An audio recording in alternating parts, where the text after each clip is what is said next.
it's a requirement in order to qualify for Rotary grants to attend a grant management seminar and to also to sign the memorandum of understanding. And so this is the first of those requirements. This is being recorded as you know, uh, for those that are unable to attend live can watch it via the recording and sign the memorandum of understanding and qualify for Rotary grants for this next year, this next Rotary year. So we're going to start out with a foundation overview, and then our global grants chair, Beth Keck, will pick it up and talk about global grants for a bit. And then Kathy Webster will uh, talk about our district grants for the upcoming year. Kathy is also going to serve as our Assistant Regional Rotary Foundation Coordinator for our Zone 31 this next Rotary year. So we're privileged to have her in that role as well. She's going to be wearing multiple hats for us. And then Kathy and Rochelle will go through the DAC-DB process, which is the tool that you'll use to apply for a district grant. And then we'll answer any questions that you might have, and our District Governor-elect Warren Lovinger will give us some final remarks. So that's what we've got in store. So let's get going. So I want all of you to be aware of our funding model. The only way that we're able to do these grants is because of the generosity of Rotarians. So we have three different funds that we'll talk about just briefly: the annual fund, the endowment fund, and then restricted gifts. But the most important fund for us is the annual fund, because the annual fund is the engine that drives all the good works that we do. When we give to the annual fund share, and share is really, really important in this, that money is held for 3 years. And at the end of that 3-year period, it comes back to us and we spend it, and we spend it all. And while it's being held, the investment portfolio is used to pay administrative costs. So that's something that's unique about our foundation. Another thing that's unique about our foundation is that we give the money, and then we also make decisions as to how the money is spent. The trustees of the Rotary Foundation that set our policies are members of local Rotary clubs, just like you are. And so we don't send our money to some unknown people in some unknown place who make those decisions. We as Rotarians make those decisions, and that's what makes us unique. So when we get to that annual fund, and we ask everybody to give something to the annual fund each year, that money comes back to us in the form of district designated funds, and we determine how those funds are to be used. And the easiest way to give the annual fund is through Rotary Direct. Um, if you sign up for Rotary Direct during the month of April, at the time you signed up, past District Governor Kathy and I will match what you would give in a year at the time you sign up. In other words, if you sign up for $10 a month, that's only about 30 something cents a day. Most of us could afford that. That'll be $120 in a year, and we'll give you 120 foundation recognition points at the time you sign up. So we want to encourage you to sign up for Rotary Direct. We've got about 441 people in our district signed up for Rotary Direct now. We'd like to have 500 by the end of the Rotary year. So everybody gives something to the annual fund each year, and Rotary Direct is the easiest way to do that. And then the endowment fund is for those crossroads in life, when you're doing your estate planning, or maybe you have a year that you can give more in charitable giving than normal. Consider giving to the endowment fund. We will never spend the principal of the endowment fund, but we spend the interest. And so when you give to the endowment fund, you will give a gift that lasts literally forever, because long after you're gone, it'll continue to earn interest, and we'll use that interest to help someone somewhere in the world or in our local communities. Because when you either make an outright gift or an expectancy to the endowment fund, and you're asked if you like half of the interest earned on your gift to come back to your district in the form of district designated funds. If you say yes, then we get to control and spend that money as well. And we get anywhere from $10,000 to $20,000 a year on earnings from gifts to Rotary's endowment fund. And then finally, restricted gifts are those gifts where we give for a specific purpose. And generally, you think of Polio Plus. and we ask clubs and individuals, but specifically clubs, to give something to Polio Plus each year. We would love to see each club give $1,000, but whatever your club is able to give to Polio Plus. And it's because we give the money, we're able to spend the money. And I want to talk about something really quickly here again. And these are the funds that we're going to have available for our upcoming Rotary year. And it's based on the giving that took place in the 2021-2022 Rotary year. Because you remember I said we hold that for 3 years.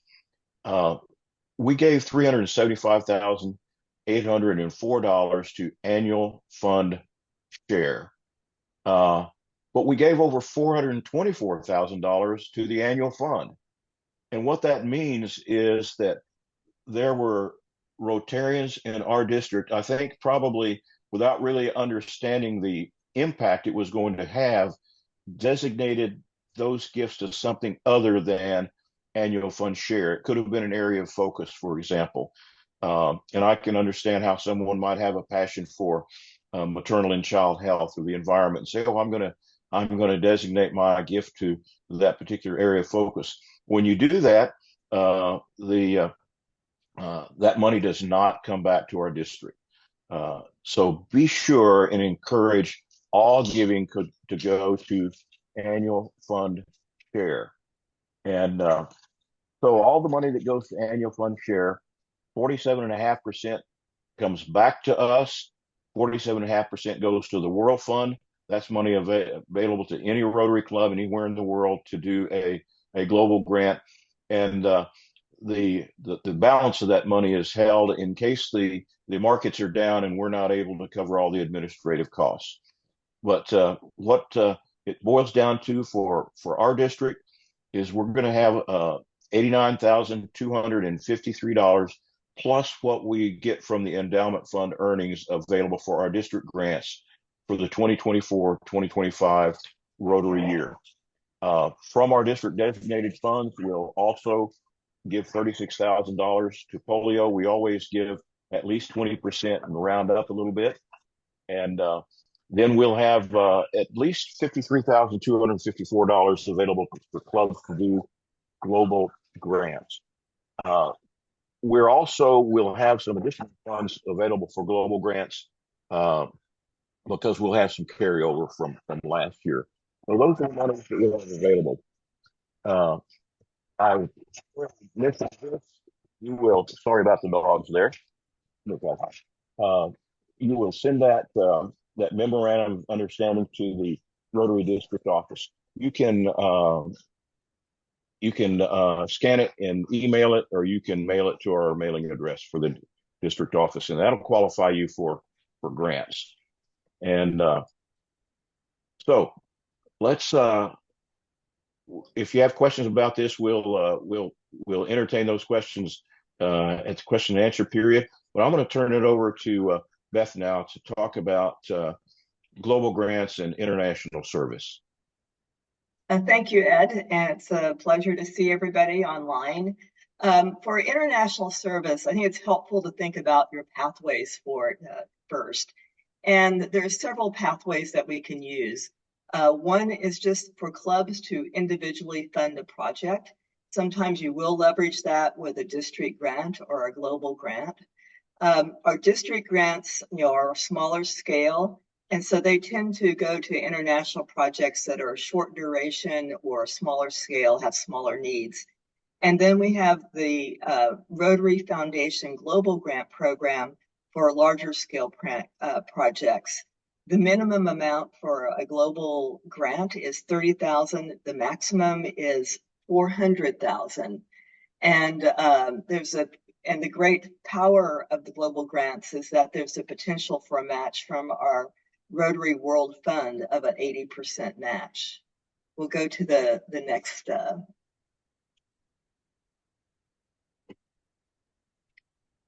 So this is just to give you an idea. For our global grants, they can go to 3 different areas. They can go to humanitarian projects that are in our areas of focus. scholarships, and also vocational training teams.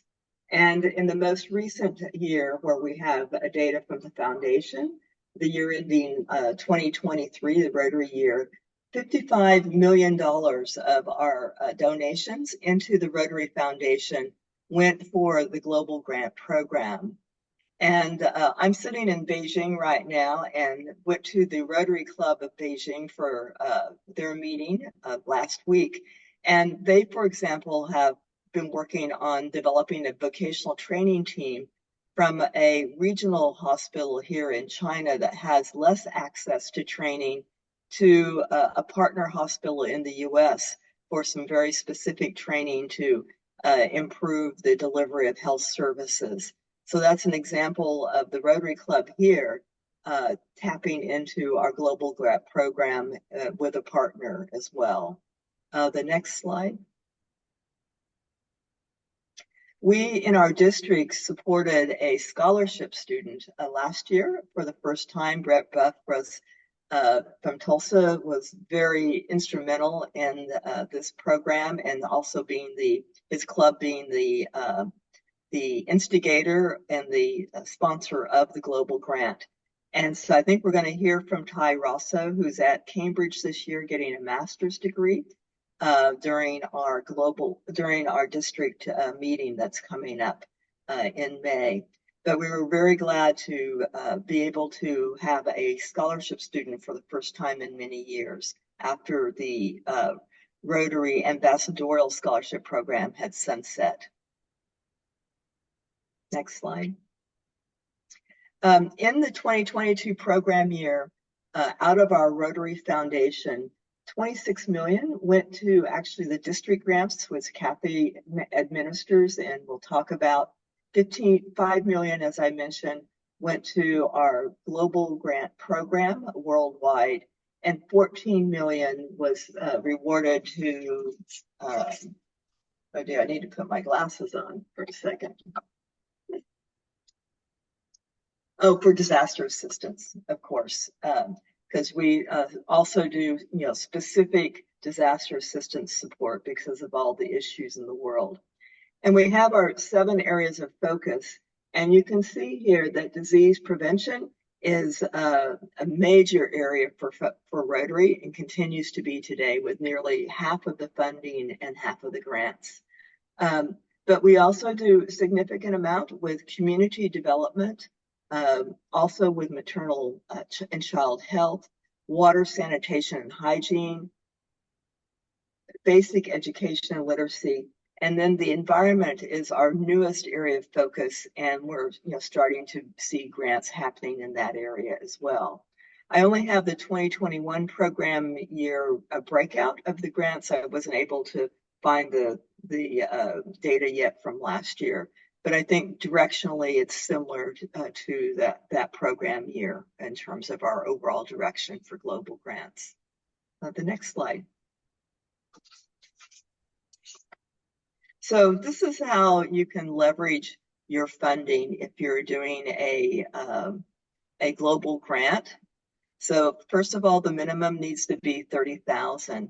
And the first thing is for us to make our donations to the annual fund share, because those are the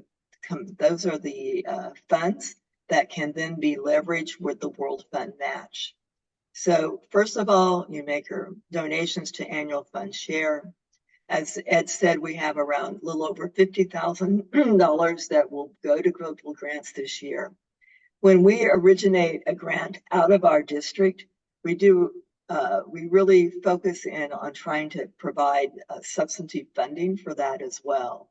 So for example, if we allocated $30,000 of our DDF to our grant, there would be a world match of 80%, so 24,000, and all of a sudden you have a global grant of 54,000 that you'll be able to have an impact in another country. These global grants need to be outside of the United States, and you need to have also a partner in the foreign country where you're operating who's going to help with delivering of the grant. And these, yeah. Good. And the next slide. And so again, just to recap some key components here of a global grant. The project budget is 30 to 400,000. And the key point is that you have to have a partner in the country where you're doing the work. So we can be a host, or either our district can be a host, an originator of the project or the club or a club. But you also have to have either a club partner or a district partner overseas as well for the project. And then your funding is, if we use the DDF, you can have a match from the World Fund, which is also our funds that we're then directing, of up to 80%. And the funding can come also through your own club donation as well. You need to have some ownership. So the key requirements are you need to focus in on one of our 7 areas of focus. There needs to be a community assessment done prior to show what the real need is. And then finally, you have to show how you're going to sustain the program after the funding that we put together through the global grant is complete. And that can happen in many different ways. Local organizations can take over the project as well. I think that the next slide, we'll wind it up here. So points of contact in our district. Oh, that's a different slide. Well, there are 3 points of contact I want to talk about. I handle global grants. We also have an international service chair, Lisa Engel, and she can also be a source for you in terms of developing international projects, which can be funded through three different pathways for funding. And then when they involve a global grant, I'll sit down and work with you side by side to walk you through the process so that we have success. I think I'll leave it at that, Ed, and take any questions that people will have.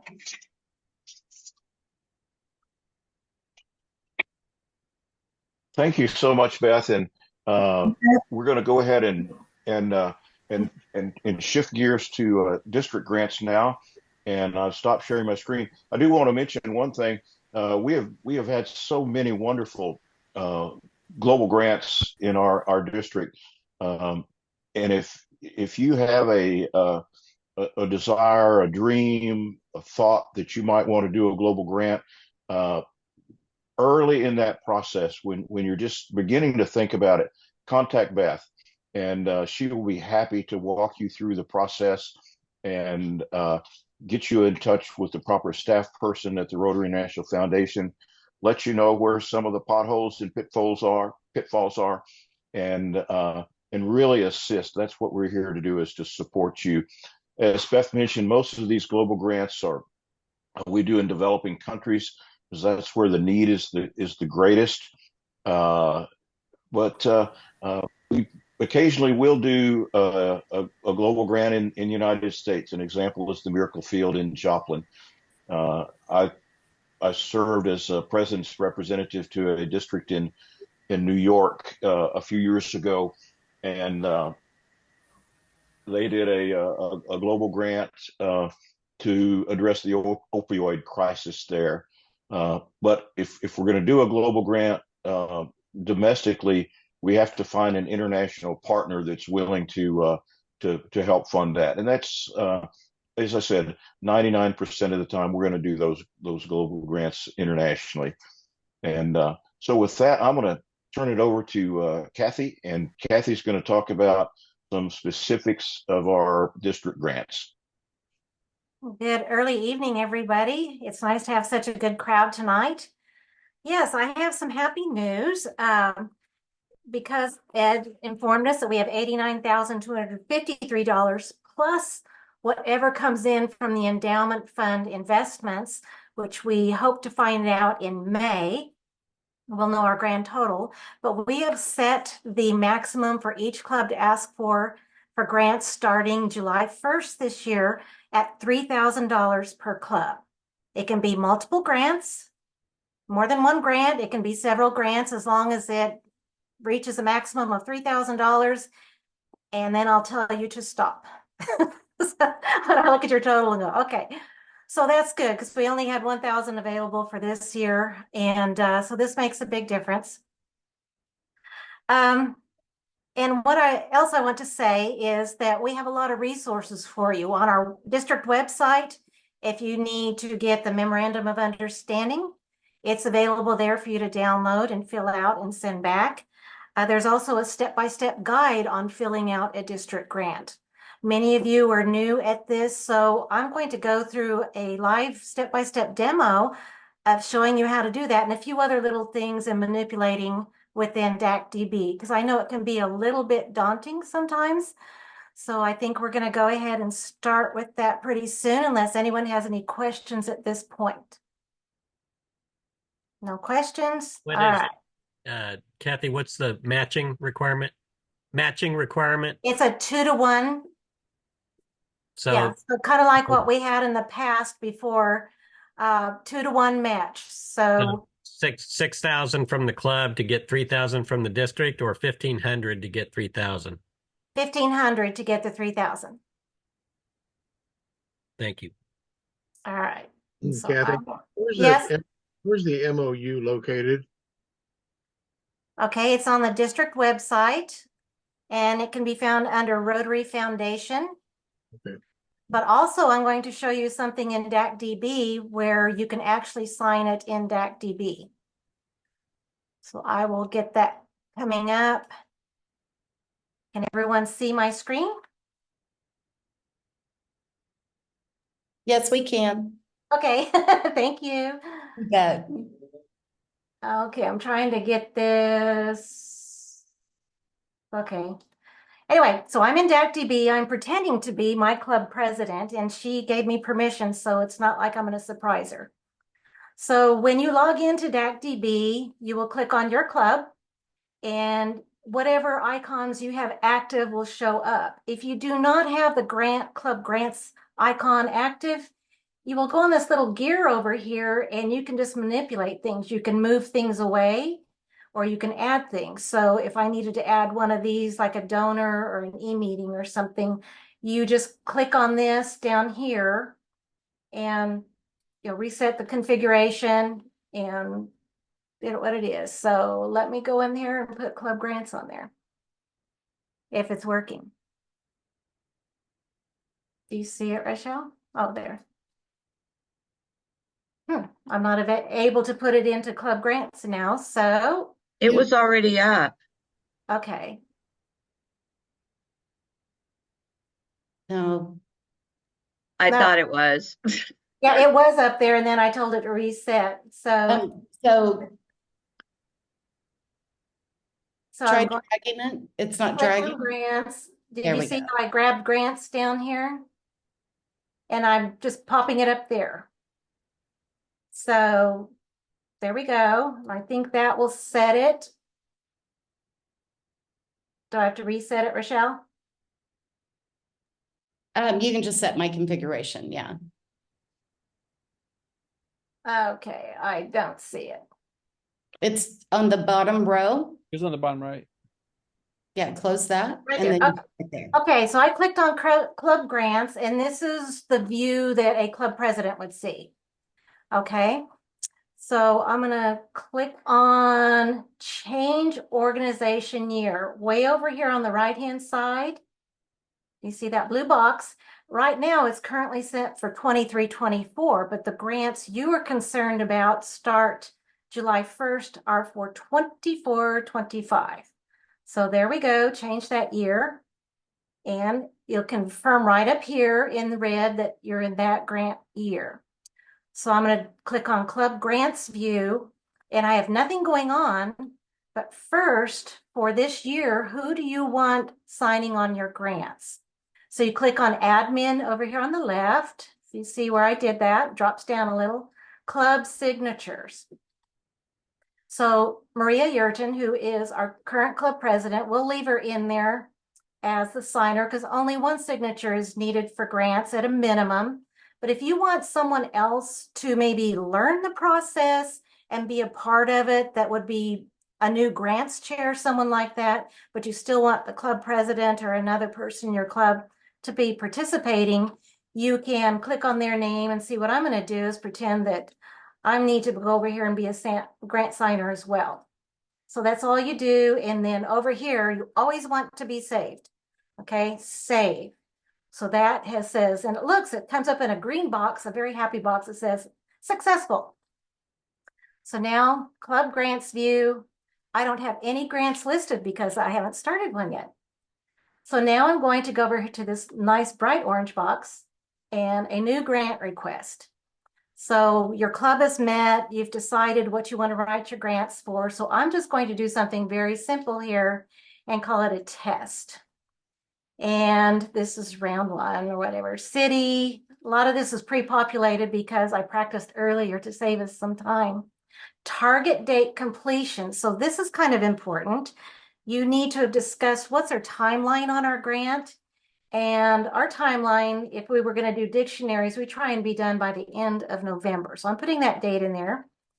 And what area of focus does it fall under? Now, sometimes people have a grant and it's an other category. And that's okay, because in the project description, you can explain what that other category is. But as it's been said time and time again, it's very hard to find a project that does not fit in one of the areas of focus. So I'll just click on supporting education, and I'm going to write test because in the order of time, we're going to go up here. So I filled all that out. And you will see all these little asterisks. Wherever there's an asterisk, you need to put something in there. And hopefully it's something you mean to put in there.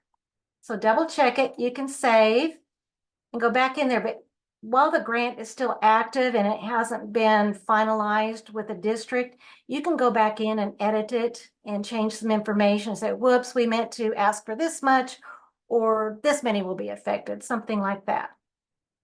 Now you see these tabs up here that are highlighted. So I did the basic details of the grant. Now the club's involved. Now this is an area where if it's just a grant within your club, your club is automatically populated. You don't need to put anything in there. But some clubs partner with other clubs in our district. And so that's where you would pick one of these, highlight it, and just pop it on over, or say, whoa, I didn't really mean to do that, or they changed their mind. You pop it back. Okay, but I did make some changes in there. So each one of these tabs, when I do something, I always click save. That's just a habit I have, and I think it'd be a good habit for everyone else to have as well. So who all do you want to know about this grant in your club? Remember earlier we assigned the signatures for the club. Now those are signatures that actually are going to be asked for each time there's a signature option in this grant. But this option that is just contacts who in your club, like if you have a grants committee or youth projects committee, someone like that, you may have several people that will be on that committee. So let's just say, well, Ryan's on that committee and he wants to be notified of that. And I'll pop me over there just because when I get an email, it won't bother me. So these are the 3 people on this committee, this test committee. And they are going to get notifications of what's going on with this grant at each of the stages. So that's kind of nice. It's a good form of communication. Once again, I hit save. So when you go back and look at that, you can see those 3 names are in there. Now comes the fun part, the actual application. So you need a time frame. So what is the start date? So let's just say we start getting our names September 1st of all the students if this were dictionaries. And if it were dictionaries, we like to be done by the end of November. That means all deliveries, everything, receipts, all that's taken care of. And so we put in, now the grant payment, this is who you address the mail to. If there's not a name of a foundation or something like Club Foundation, you can put your foundation there if that's who you want the payment made to. But usually it's the Rotary Club that gets the check. But it's also very important here to put your address, because that is how we know where to send the grant check to once everything is finalized. In fact, I worked on some of those today for this year with Pat Phillips at the district office. Okay, so you see, I filled that information in. Now describe the objectives. This isn't like a long paragraph. You can even do some bullet forms or something, some basic objectives of what is your grant going to accomplish. And I'm just putting test in there because look, there's an asterisk. That means I have to put something in there. And humanitarian efforts. Describe how the project will benefit the community and or improve the lives of the less fortunate. So this is where you can give a fuller impact statement of what your grant is going to accomplish. Is it going to feed children, grade school children? Is it going to improve literacy in your community? You need to give, this is where you put that heartfelt statement or statements in there, really explaining what that impact is going to be. But for now, I'm going to put test. Active Rotarian involvement. We'd like to know how non-financial participation is happening in this grant. Yes, some Rotarians probably donated some money. In fact, the money that is going to fund this grant from the district came from Rotarian donations. It has come back full circle. But we want to know, how are Rotarians working in this grant? How is their participation? Are they handing out dictionaries? Are they filling food bags for the weekend for kids? What's going on? We like to get a picture. We want a visual of what's going on with this grant. But this grant's pretty boring. I'm just putting test in there. Okay, how are you going to publicize what this grant is doing? You know, if you remember, during my year as district governor, I always talked about telling the story. So the publicity plan for your club should be, how are we going to tell the story of what it is we do? And most of these grants are impacting things in the communities where these Rotary clubs are. So it's very important to outline a rather precise publicity plan. And it's okay to put a bullet form list. That's perfectly fine. It's very organized. If you want to do a paragraph, that's fine as well. But please tell us what your plan is. And underneath that box, there's no asterisks, you'll notice on this one. But if you do have a partnering organization in your community, like another club, another type of civic club, or a school group, or maybe the Friends of the Library are helping with a literacy project, you would put their name in here. Whatever the name of their group is, just type it in. So I can put test. And these are two statements that are very important. You have to scroll all the way down on this page. Some people feel like they're stuck in getting this grant application done. It's because they haven't scrolled all the way down to see these secret statements. So this is an electronic application. It has all this legal stuff in here that explains everything. The club agrees to comply with all the foundation requirements, which you can find the whole list of those on the district website under the foundation, Rotary Foundation. You want to read all the bylaws and sorts of things, excerpts that go along with the rules of being good stewards of Rotary money. It's on there. So this is what this statement is about. You will be good stewards. So you will check yes. Because if you don't check it, then your grant will not proceed and you cannot do your grant. And these are the guidelines. I confirm that the club is requesting a district grant in the amount shown above, and all of this. You'll click yes. So you see all these things? It's pretty much complete. So now guess what I'm doing? Save. And my automatic box popped up there. So I saved that. Now, oh, look, there's MOU tab. So our incoming president-elect is Ryan Stout. And so he will be asked, our club president has probably already gone in and signed this. Maria, I'm pretending to be her, but you can go in and sign the MOU in DACDB. So he has to log in though and click on that. It's questioning my address. Okay, does that make sense to people? I hope it's an option that's new. So what will happen is, if you want to sign the MOU digitally, the president or president-elect would be able to come into the grant, click on this little mail icon. You receive an email with a link that allows you to sign it digitally. You can also download a copy of it, so you've got a copy of it for your records. But once it's digitally signed, here under the MOU tab, Kathy would be able to see that your MOU has been signed and submitted and move your grant forward. Yeah, because that is something I do. If I don't see that people have either watched the recording of the grant seminar or have participated tonight, That's one thing I check for, and I also then check for the MOU. And it is always good to maintain a copy of your MOU in your club records. Certainly have a grant file somewhere that you can keep that in, because it's nice to show that, especially if you have new people coming in the next year and you want to show them all of that. It's just not brand new hitting them in the face. They can see it. So this is a new option that Rochelle has helped get installed for the grant process, and we'll just see how it goes this year. I'm sure it will go marvelously.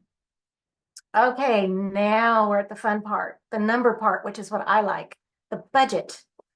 Okay, so let's just say that I want to use the full $3,000 for one grant. And so if I wanted to use all of that, and I was going to give, like our club gives $6,000 in for scholarships each year. So, and it comes out of our club foundation funds. So the description of the income source, the income item, because you know these are reimbursable grants, you have to spend the money up front, then you get that money reimbursed. That's the 2-to-1 money for your grant. So keep that in mind. You have to have the funds in order to spend it. So club funds from our foundation are going to total $6,000, and it's other club funding. Okay.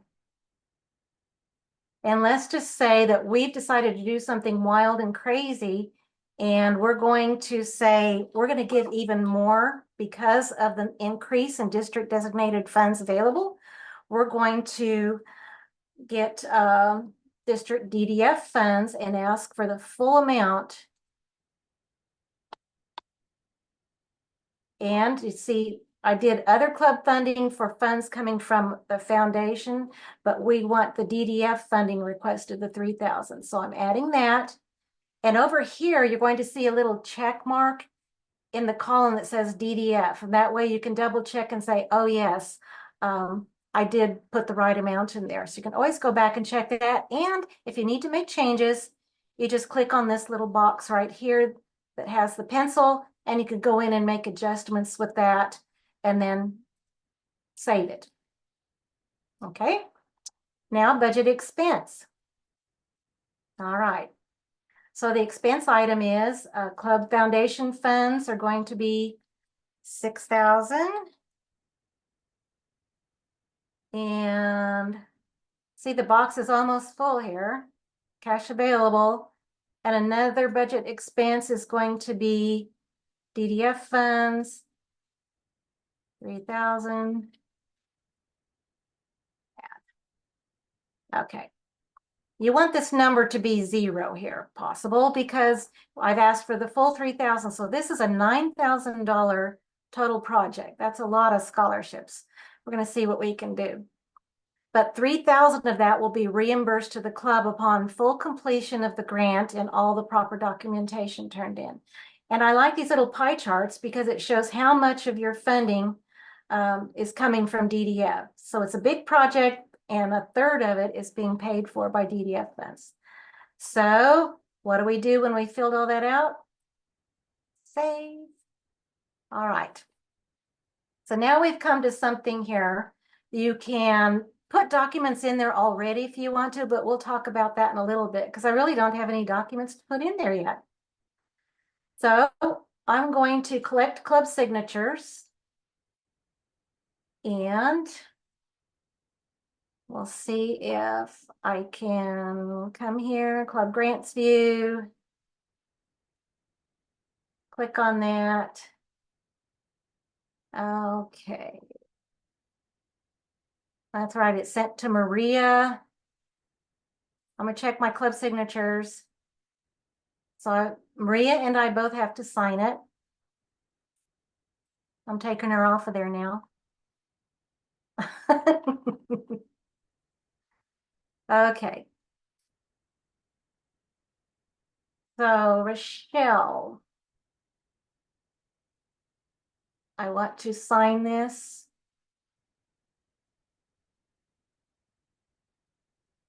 It looks like it's already kind of moving forward. Okay, so it's sent for the signatures. You can see this progress bar right here, submitted for club approval, district approval, need more information. Rarely have to send that out, but sometimes it's necessary.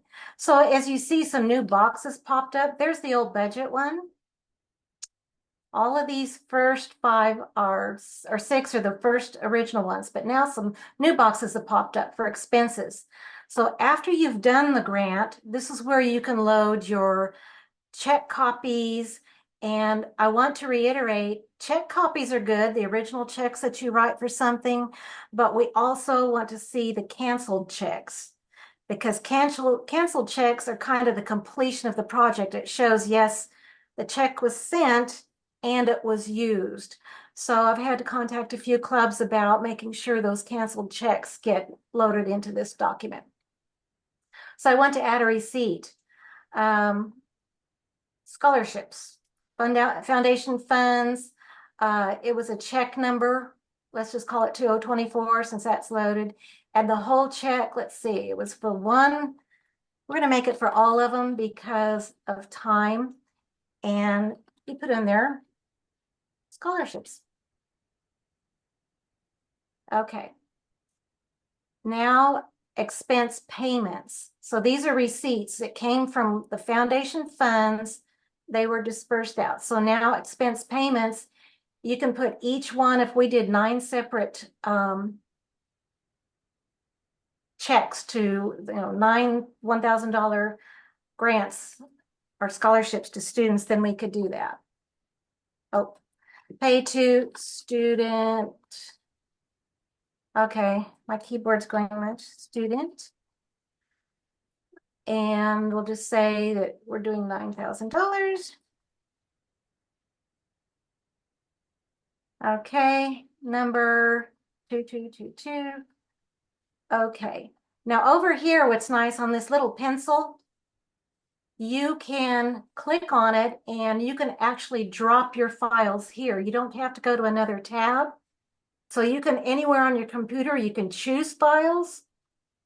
And it would take you to the computer to find all kinds of different things, which I've got all kinds of stuff on there, or you can drag and drop. So if you have it open on another monitor or on your monitor, you can just drag and pop it right in here.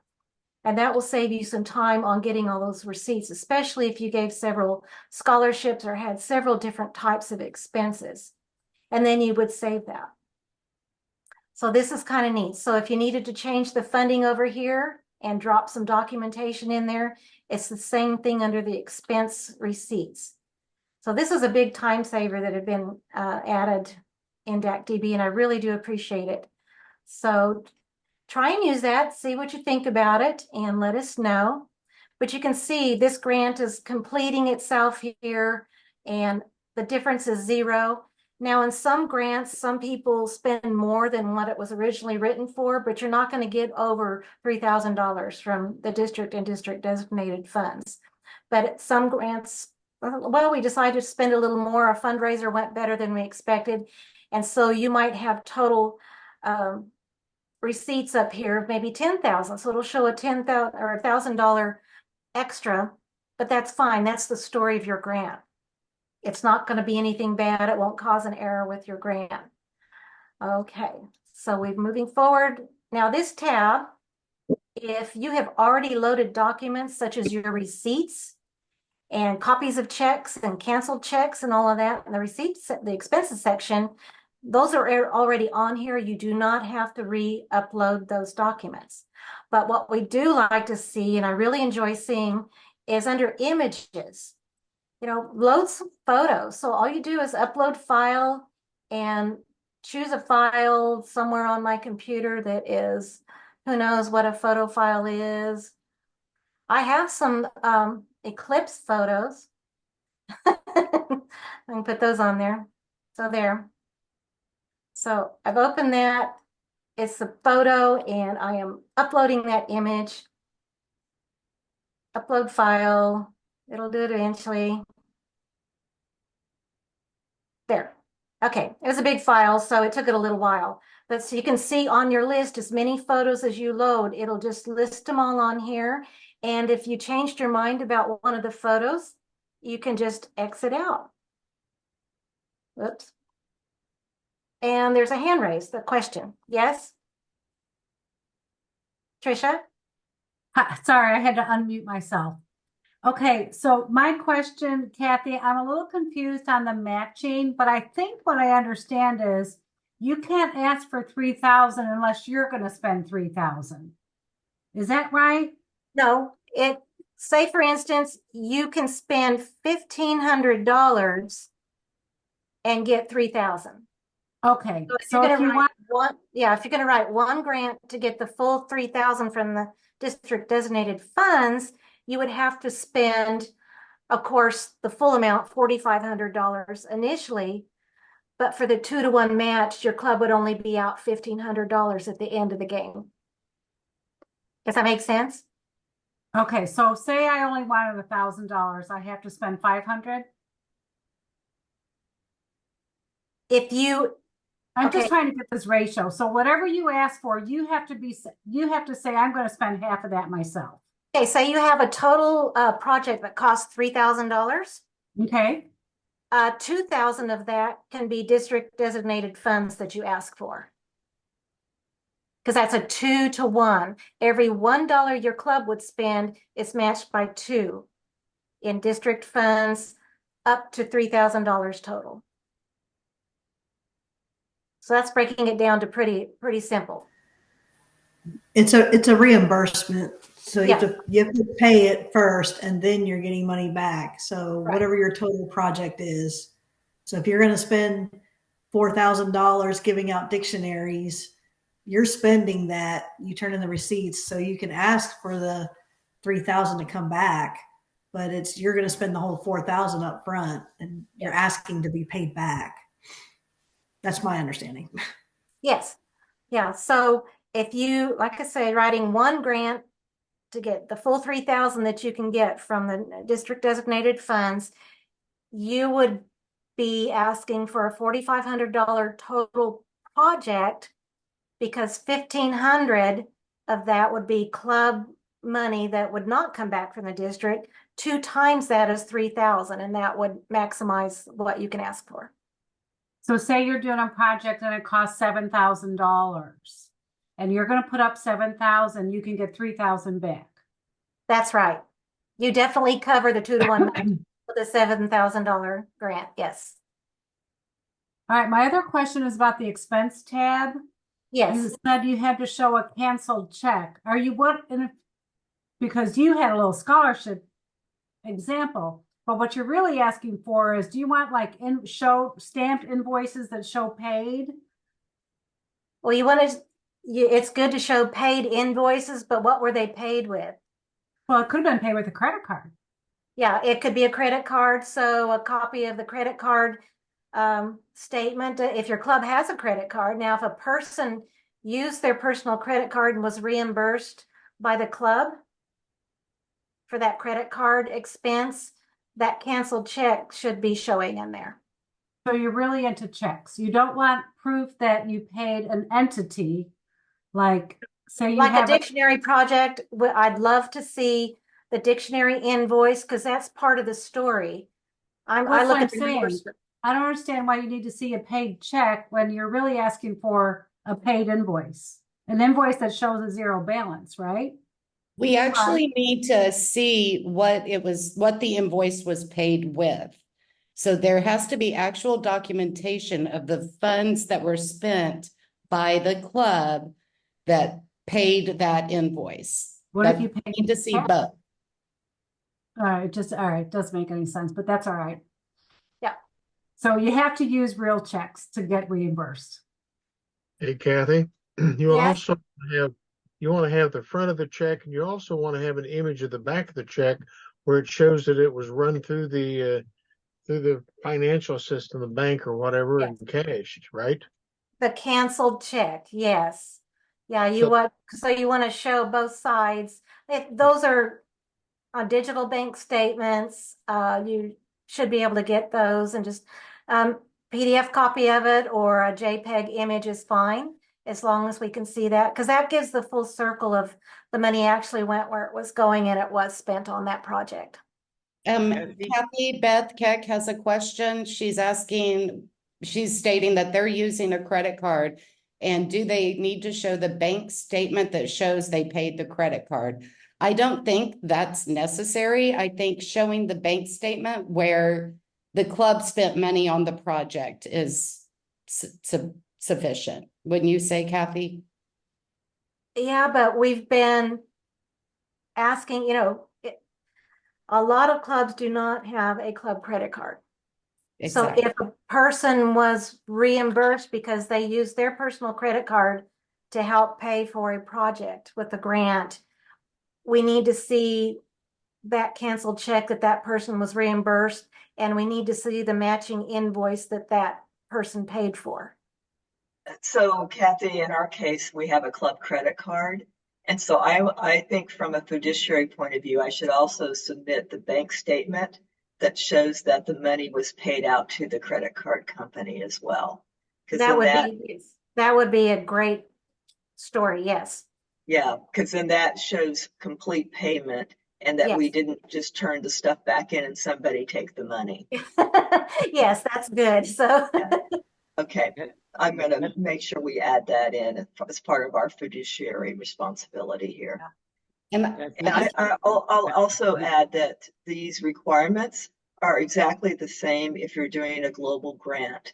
The Rotary Foundation has to look at actually the bank statements to show that what was paid out is what we were doing. And this is just good, sound fiduciary practice for our district and for Rotarians and Rotary clubs.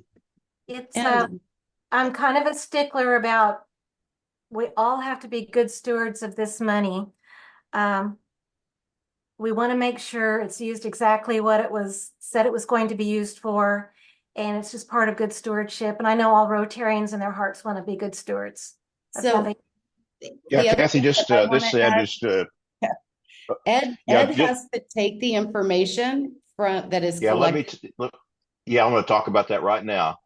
So what we do, this DACDB is just our internal system that we use to control our district grants, because the Rotary Foundation has delegated that we can administer the district grant program.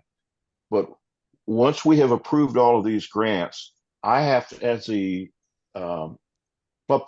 district foundation chair, I have to send a spending plan to International Foundation, and they review every detail of that spending plan. And in that spending plan, I have to outline what each club is going to do with that money, and they look at it to make sure it qualifies. And once that spending plan is approved, they send us via electronic the funds. And then when Kathy gets the final reports, they do a check. Then once all of the checks have been distributed to the clubs, then I have to do a final report to the Rotary Foundation, indicating that we have administered these funds properly, that we have documentation for everything that we said we were going to do, and we're subject to review. We have grants since I've been the foundation chair, where a team of auditors from the Rotary International Foundation have come out and looked at the books, so to speak. So it's really important that we have all this documentation in with our district. We're accountable to the Rotary International Foundation as for how we have spent these funds. And one other quick thing that I want to mention is that November 30th is really an important date. November 30th is the deadline for applying for a district for the upcoming Rotary year, and also for submitting a final report for the Rotary year that we're in now. And we can only have one of these district grants open at a time. So it's important that we close out and then we can send the spending plan for the new one. The other thing I want to mention is that preference to clubs that have $100 per capita giving to the annual fund share of the Rotary Foundation. Preference. That means if your club doesn't reach that $100 per capita that you're out, you're not going to get a district grant. But we're going to give preference to those clubs that have given $100 per capita. And the way that works, if you can start applying July 1st, deadline is November 30th. If you're a $100 per capita club, then Kathy can approve the grant as soon as she looks at it and has her committee take a look at it. If you're below $100 per capita, we're going to hold all of those applications till after November 30th to make sure that we have given preference to the $100 per capita clubs. And then at that time, if we have funds available, then we will approve district grants for clubs that did not reach that $100 per capita. So if you don't want to have to sweat that out, make sure between now and June 30th of this Rotary year that your club hits that $100 per capita, and then you'll be at the front of the line for grants. So I wanted to make that clear. And I'm going to have to get off the at right at 6:30. But if we can go a little bit longer if we can and answer some more questions, and you can always email us questions or and we'll be glad to get back to you. Again, our foundation team in the district is here to serve you. So with that, I'm going to turn it back over to Kathy, and if we have any more questions. I have a question, Kathy. This is Pedro. I just want to make sure if the definition international grant, because well, I have a power shortage. When Beth started talking, and when I got back, Kathy was already in the middle of the thing.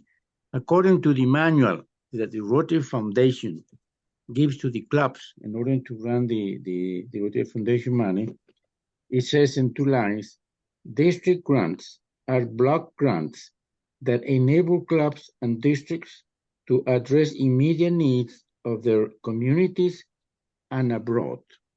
And I found out that here in our district, most of the people have talked about this district grants. They don't know that the district grant can be done from a district of a different country, which I done it before, over 100 of those grants in Latin America with other districts, So especially for the small clubs, they can have money from abroad for the local district grant if they cannot make the regulations locally. Right. Yeah, let me address that, Pedro. For a district grant, we can do an international project, but we don't cooperate with another district necessarily. For example, we had a district grant this past Rotary year where the Skytook Club supported a school in Tanzania, and they did that with a district grant. They did that on their own. So it's not like a global grant where you have to have a host and international partner, but you can use a district grant for an international project. Yeah, I done a lot of district grants with the money from the largest givers to the Rotary Foundation, in some time were Taiwan, South Korea, Japan. So small clubs, nothing wrong being small. You can also get money from abroad on a district grant that is for our communities here in Oklahoma, Tulsa, wherever, and that is in the manual. Thank you, Pedro. I'm going to show just a few more things on the grant application. So can you see my screen, everyone? Yes. Okay. Yes. So you can look on activity log, and it shows everything that was done with the grant, especially if there's multiple people working on it. You can see the signature log, who all have signed off, not only your club membership, but district individuals. And I want to show you the final report. This is very important that you get this final report in. You have to put all your documents uploaded, but also there are a few boxes here that you need to fill in with numbers, how many Rotarians participated, how many people benefited, and any other items like that that might be pertinent. There's just a few, and just a little recap in this box at the bottom of number 5. Just a recap of your grant project, and then save it and submit it. So once I see all that's done and I check all the documentation, then, and after the money has been released by Rotary International into our district bank account, then we can start getting the grant checks out to the clubs that have finalized their grants. So once again, we've just started that process for this current Rotary year. Those clubs that have submitted all of their documentation, I've asked a few questions of some of the grant submitters. There's a few things missing that they need to add to them before I can sign off and get a check issued to them for their grants. So I do look at everything, and I will communicate with clubs if anything is needed for them. So are there any further questions for me? Yes, I do, Kathy. Okay. It's Trisha Kirkstra. Okay, Yes. so back to what Ed was saying, you have to make sure, well, aiming for the $100 per capita funding. Is that if your members are giving to the annual fund, the endowment fund, or the restricted gifts, or all together? We like it to be the annual fund. It has to be the annual. So if they gave to Polio Plus, it doesn't count. Right. Okay, just making sure I understand. And where do you go to look up to see where your club is at in their percentage? Okay. Ed can send you a report, or I can send you a copy. So you can't Yeah, just, you can, I would like, yeah, so you just can't Tricia, access. Yes? yeah, Tricia, this is Ed. As if your permissions are correct in Rotary International, in other words, if Rotary International has for your club who the club president, the club secretary, the club foundation chair, those people can log into My Rotary and request a report called a club fundraising analysis, and that will show you where you are in terms of your per capita giving. If either the rolls have not been sent to Rotary International, so you can't get in, or my gosh, this is just too confusing for me to get in and try to get these reports, just send me a quick email and I will pull those reports and send them to you and let you know exactly where you are. I'm happy to do that for anybody in the district, because I can literally almost pull those reports in my sleep, and rather than you struggling to do it. But the club president, secretary, and foundation chair should have access to your club's reports. Oh, thank you. Question. Yeah. If you don't, I don't presently have a president-elect. So can the treasurer sign off as well as myself? Just put in there where the signature for the president-elect, just say not identified, and go ahead and sign it as the president and turn it in. Yeah. That'll work. I love it. And just a quick little caveat, the digital MOU signature within the grant, that is going to be limited to the president and president-elect only. So if you don't have a president-elect, you might want to download the MOU and send that in. Well, I'm running back twice, so. Okay. So the main recap for district designated funds is give your donations into the annual fund. That's the money that comes back to the district. It's really important. Try and get in our club, not everyone can give that much each month or for the year, but it averages out. So it's averaged out per capita. It's not a hard each person $100, but it's an averaged out over the membership. And it can be obtained. Once you have those goals, it can be attained, and it's worth getting the grants. And you can always contact me at any time. I've walked several people step by step. I could log into their screen while they were filling out their grant.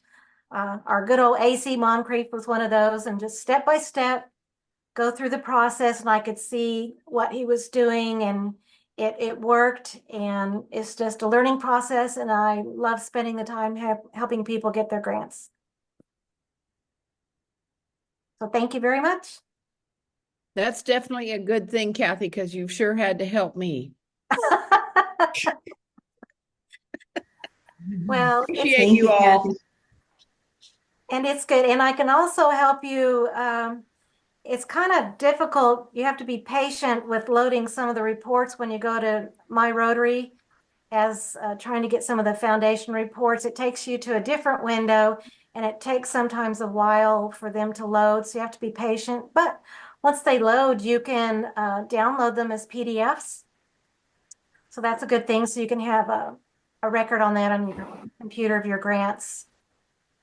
And also go to Rotary Club Central, and any donations that are sent in by credit card, online giving, or in mail, and once they receive those, you can see where your club is in the giving.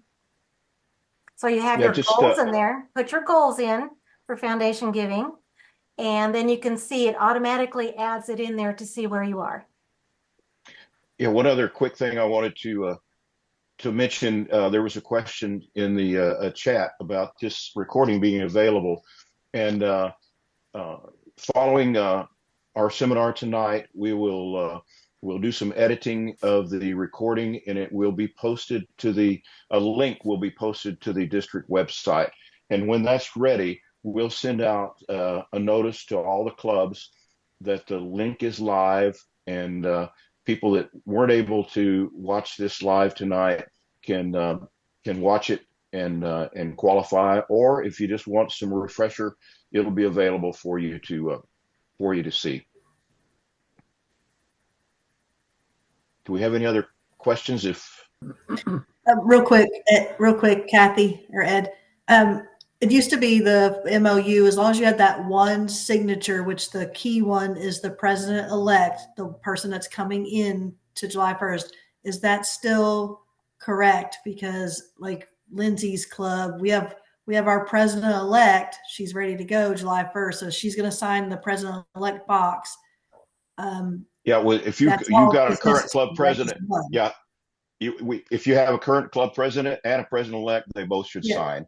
If there's for some reason not you don't have a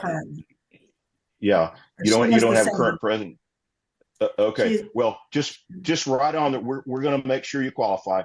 So just write on there whatever that circumstance is, and then I'm going to. Yeah, if we don't have any other questions, I'm going to turn it over to Warren Lovinger, our district governor-elect, who will give some closing remarks and sign us off. And I'm going to need to leave. So thank you very much, Ed. I want to thank our incredibly capable leaders with this: Ed, Rachel, Beth, Kathy. As the incoming governor starting July 1st, I'm very thankful to have such a capable group. The district designated funds really is the lifeblood of your clubs, and it is how you make friends and influence people by helping with the projects you have locally. And I just wanted to mention one other thing. We are starting on May the 3rd a legacy campaign in which we will be working toward both increasing the number of bequests and major gifts. And you know that we could actually, with the success of this campaign, we could double the amount of district designated funds that would be available over the long run. So we have already initiated that process. I want you to just stay tuned, and we'll be working on this. But again, I want to thank all of the participants, and wow, I think there were about 70 people on here. And so we'll all be ready to move forward. So thank you very much. Have a good evening. Thank you. Thank you. Thanks, Kathy. You're welcome. Thank you. And I look forward to seeing what grants are going on in the district.